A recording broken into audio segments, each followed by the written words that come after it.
Сегізінші есеп. Картаның масштабы 1/2 миллион. Картада велосипедшінің жолын көрсететін кесіндінің ұзындығы 7,2 см. Егер ол 18 км/сағат тұрақты жылдамдықпен жүретін болса, екі пункттің арасын неше сағатта жүріп өтеді? Біз былай жазып алайық. Картаның масштабы 1/2 миллион.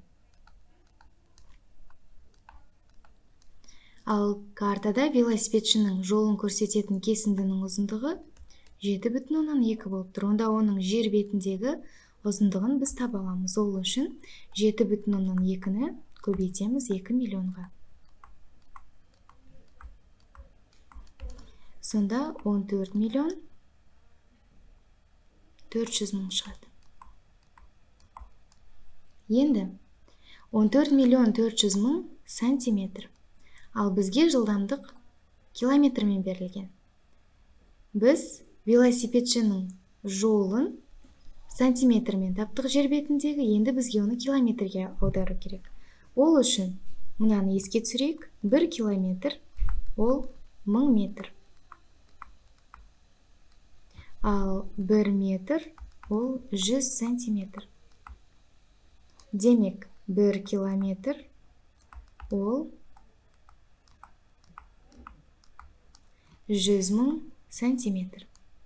Ендеше, 14 миллион 400 мың сантиметрді километрге айналдыру үшін оны 100 мыңға бөлу керек. 14 миллион 400 мың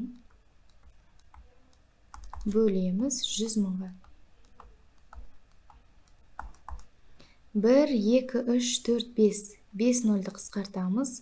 1, 2, 3, 4, 5. 5 нөлді қысқартамыз. Сонда 144 бөлінген 1, 144 километр болады. Демек, велосипедшінің жүрген жолы 144 километр. Егер ол оны 18 км/сағат тұрақты жылдамдықпен жүрген болса, уақытты табу үшін біз қашықтықты жылдамдыққа бөлеміз. Сонда 8 сағат шығады.